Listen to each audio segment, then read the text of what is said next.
Hey everyone, आज हम नया टॉपिक शुरू करने वाले हैं, वॉल्यूम ऑफ अ क्यूबॉइड और वॉल्यूम ऑफ क्यूब। तो वॉल्यूम ऑफ क्यूबॉइड क्या होता है? वॉल्यूम ऑफ क्यूबॉइड होता है हमारा base area into height. Base area मतलब हमारा बेस, और हमारी हाइट मतलब तो ही हमें हमारा वॉल्यूम मिलेगा ना। तो हमारा बेस एरिया क्या होता है? बेस एरिया कुछ नहीं होता, बस लेंथ इनटू ब्रेथ होती है। तो हमारा वॉल्यूम ऑफ क्यूबॉइड क्या हो जाएगा? Length into breadth into height. वैसे ही वॉल्यूम ऑफ क्यूब में भी वही होता है कि बेस एरिया इनटू हाइट, पर हमें यहाँ पे सारी जगह पे एज ही दी हुई होती है, क्योंकि सारी चीज़ सेम ही होती है। तो ये हमारा एज इंटू एज मतलब ए क्यूब जो है वो हमारा वॉल्यूम ऑफ क्यूब हो जाएगा।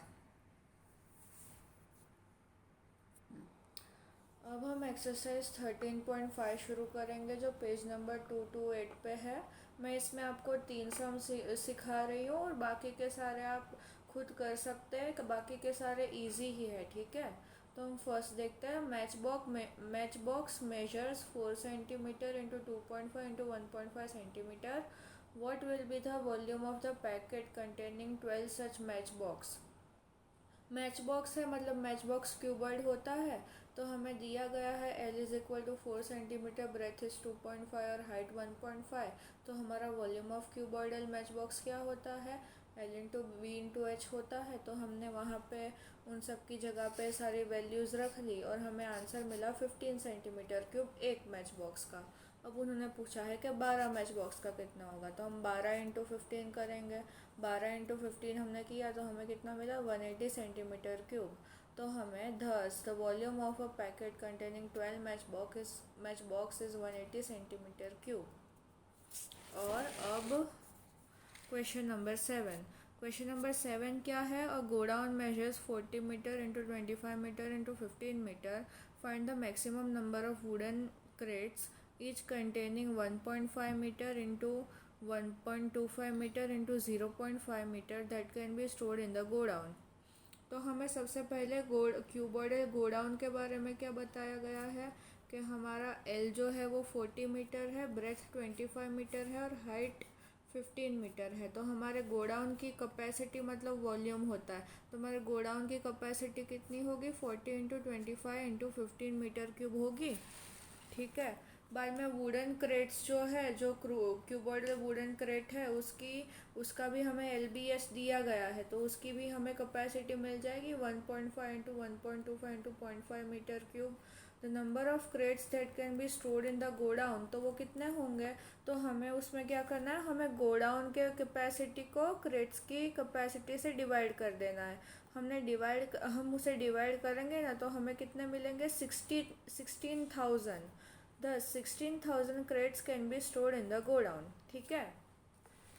बाद में 18, a solid cube of side 12 centimeter is cut into 8 cubes of equal volume. What will be the side of the new cube?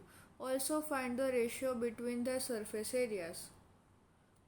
तो हमारे पास ओरिजिनल क्यूब जो है उसकी साइड हमारे पास 12 सेंटीमीटर है। तो ओरिजिनल क्यूब का वॉल्यूम कितना होगा? हमारे पास ए क्यूब मतलब 12 का क्यूब मतलब 1728 का सेंटीमीटर क्यूब होगा। अब हम इस बड़े क्यूब को 8 अलग अलग क्यूब में उस बड़े क्यूब में से 8 अलग अलग क्यूब बना रहे हैं। तो हमारा जो नए क्यूब होंगे उनका वॉल्यूम क्या होगा? तो उनका वॉल्यूम होगा 1728 अपॉन हम 8 करेंगे। तो एक क्यूब का वॉल्यूम हमें मिलेगा 216 सेंटीमीटर क्यूब। अब let the edge of the new cube be A centimetre. अब जो छोटा छोटा क्यूब बना ना, उसकी साइड को हमने ए सेंटीमीटर लिया। तो 216 centimetre cube is equal to A cube होगा। तो हमें ये 216 का क्यूब रूट लेना है। हम 216 का क्यूब रूट लेंगे मतलब हम 6 इंटू 6 करेंगे ना, तो हमें 216 मिलता है। तो जब हम क्यूब रूट निकालेंगे तो हमें a is equal to 6 centimetre ऐसा मिलेगा, ठीक है। Thus the side of each cube is 6 centimetre.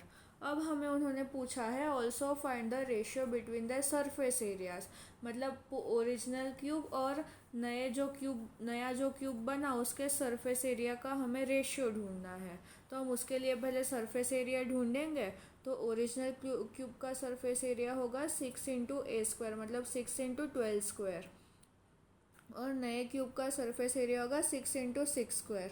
तो हमने उसे भी सॉल्व किया। तो 12 ज़ा 144/36, तो ये 36 × 1 ज़ा 36 × 4 ज़ा। तो हमें कितना आया, हमारा रेशियो आया हमारा 4:1। तो अब हम क्वेश्चन नंबर 6 करते हैं। क्वेश्चन नंबर 6 है, village having a population of 4000 requires 150 liters of water per head per day. It has a tank measuring 20 × 15 × 6 meter. For how many days will the water of this tank last? तो हमें सबसे पहले क्या करना होगा, हमें per day की requirement water की देख लेनी होगी। तो हमने पर डे का देखा, तो हमें उसमें क्या करना होगा, एक दिन में कितना वाटर लगता है लोगों को, तो वो कितने लोग हैं मल्टीप्लाइड बाय डेली रिक्वायरमेंट पर पर्सन, मतलब एक इंसान को कितना पानी चाहिए। तो कितने लोग हैं 4000, और एक इंसान को कितना पानी चाहिए 150। ठीक है, 150। तो हमने ये किया, तो मल्टीप्लाई किया, तो हमें आंसर मिला 6,0,0,0 लीटर्स। अब ये जो लीटर्स है ना, उसमें हम लीटर्स में नहीं रख सकते, क्योंकि क्वेश्चन में हमें जो लेंथ ब्रेथ और हाइट दी है वो मीटर में है। तो हमें लीटर को मीटर में कन्वर्ट करना पड़ेगा। तो आपको पता होगा कि 1 litre is equal to 1 litre is equal to 1000 metre cube होता है। तो हमें यहाँ पे यही करना है कि ये 6 लाख/1000, तो ये कट हो गए 3 ज़ीरो। तो हमारे पास कितना बचा 600 मीटर क्यूब। 600 मीटर क्यूब पानी लगता है एक दिन में।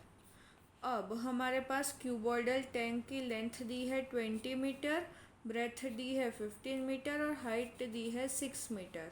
तो हमारा वॉल्यूम मतलब कैपेसिटी कितनी होगी, कैपेसिटी होगी 20 × 15 × 6, मतलब 1800 मीटर क्यूब। ये हमारे क्यूबॉइडल टैंक का वॉल्यूम है। अब हमने देखा कि 600 मीटर क्यूब वो एक दिन के लिए था, तो ये 1800 मीटर क्यूब कितने दिन के लिए चलेगा।